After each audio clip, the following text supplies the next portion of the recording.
Look closer. In the shadows. Behind the everyday world. Beyond the headlines and the seats of power. A hidden hand.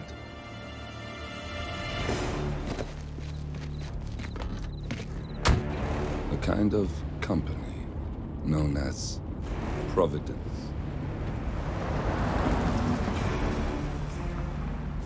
To it, we were just assets. To use and throw away. To do the unthinkable. The unforgivable.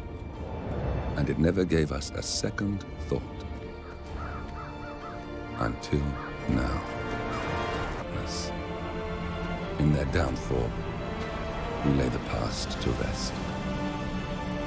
And, just maybe, look towards the future. 37. It's time.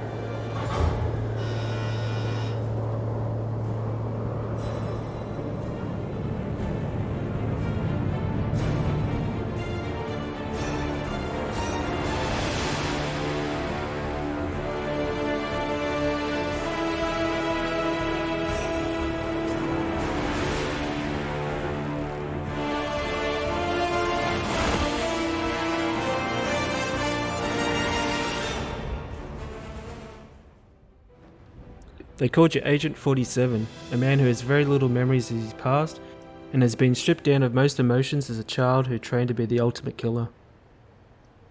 I just got word. Romania was a dead end.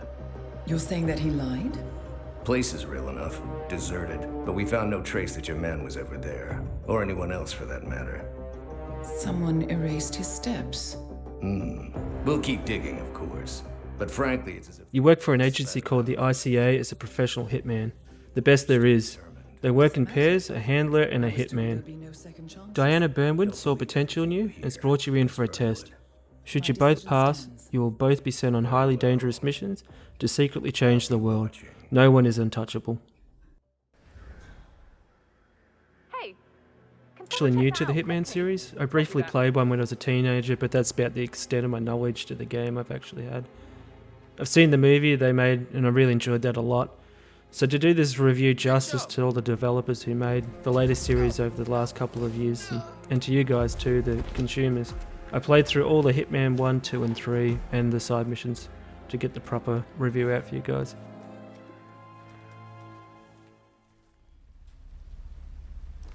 The gameplay is a stealth-based game with the option to go loud and kill as well. The game actually heavily encourages you to go the stealth route. Prepare your loadout before each mission. Basic equipment includes your pistol with a suppressor, a garrote wire, a few coins for distraction and a camera for surveillance. You gain a better score if you can actually get the perfect stealth route with as few kills as possible, which in turn actually encourages you to subduing the staff and threats in your way, instead of actually going full bloodshed. There are many options to how you can actually approach your missions, ranging from turning off the faucet in the bathroom and flooding the room, while hiding in the closet for the perfect ambush, to flinging coins to lure targets into a secluded area for takedowns. You can also disguise yourself as any NPC, staff, bodyguards, doctors, cleaners, etc. There's quite a few you can actually pick from. This is actually very vital to actually successfully completing each assassination. Each mission has different mini-story opportunities to get your way in so you can actually kill the target. To unlock these actual different mini-stories, you just find them by listening to different NPCs talk with each other. These mini-story options were actually the most fun I actually had when trying to complete each mission. One time you might be a fashion model, or a tattoo artist, even a crew pit mechanic working at a Grand Prix. There are loads of different ones here. Heaps of fun, and I highly recommend exploring as many as you can. Okay, this is not...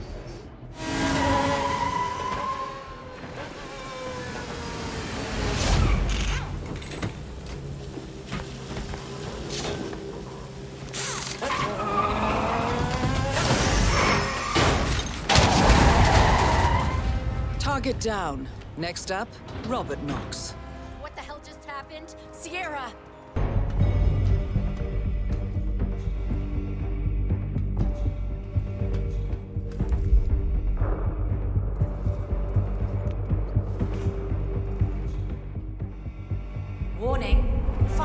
I can't express my admiration for the effort they put into the game with the music especially. Every mission has completely different themes catered to each different and diverse location that you visit around the world. It gives off the perfect sound of what James Bond movies actually have. They did a really good job at picking quality voice actors for each of the characters, except for one important character. There are some questionable voices which didn't really sit well with me personally. Some of the locations had a lot of British and American voiceovers, where the NPCs were from completely different parts of the world. Sometimes they just didn't fit with the NPC characters correctly. It's not a deal breaker or anything like that, it's just something I noticed on a couple of missions early on in the series. They did address this further into the series though, which is great. The one character I had the most issue was the main bad guy. Knox was a traitor. He would have caused incalculable damage. And he won't be the last. This is exactly what the enemy wants. We need to fight the sickness, not the symptom. And I have just the tool for the job. Right. The Burnwood woman. Eric Soders warned you about her, didn't he? The Crusader. I can handle Miss Burnwood. Everyone hates power until you offer them some.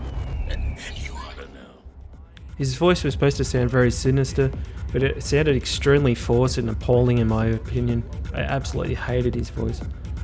It really diminished the characters for me as a whole. I couldn't get past the bad voice acting for him. I'm not really sure why they chose to go with this voice, or even why they even improved it in the first place. It just felt wrong. It shouldn't behave like this at all. Try the engine, Smith. I really do believe the audio is one of the biggest factors to make a game as immersive as it possibly can, especially with the worlds they make. Without it, these worlds would feel so much more hollow and bland. Voice acting can really make or break a game for me. Games have become more mainstream and become closer to how movies are, more so than ever before. It's the biggest entertainment industry right now, so getting the audio right is extremely important to give the story the impact it needs. Well done, 47. Head for an exit, and we'll speak again. Your destination is the Scepter, the world's tallest building where the partners are laying low, courtesy of their host, Sheikh Omar Al-Ghazali. The art direction in this game is just absolutely fantastic. I especially love the intro videos for each mission. They were so well done. The animations were really good as well. Some little issues here and there, but still very decent. I love that they actually had different NPCs for every mission, even having some of the different body sizes too for different NPCs.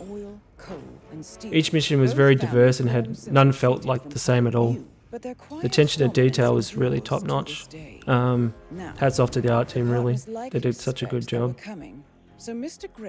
One thing which did stand out to me a bit was the cinematic cutscenes. How they were actually handled before and after each mission. In the first game they were all cinematic, but in the second it was more just still image style storytelling. But they changed it back to the cinematic storyline in the final game in number 3. So I'm not exactly sure if it was a budget or a time issue for that change. It's not a huge deal, but it didn't wreck the game in any way like that, so it's still good.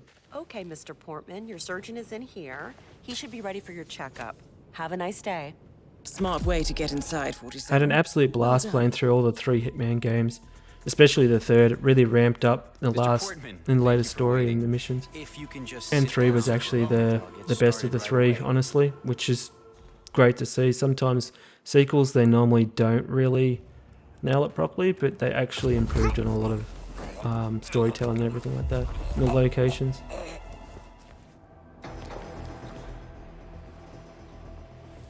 One mission which really stood out to me was a murder investigation in a mansion. Throat markings. Finding clues and actually trying to figure out who the killer was actually pure fun.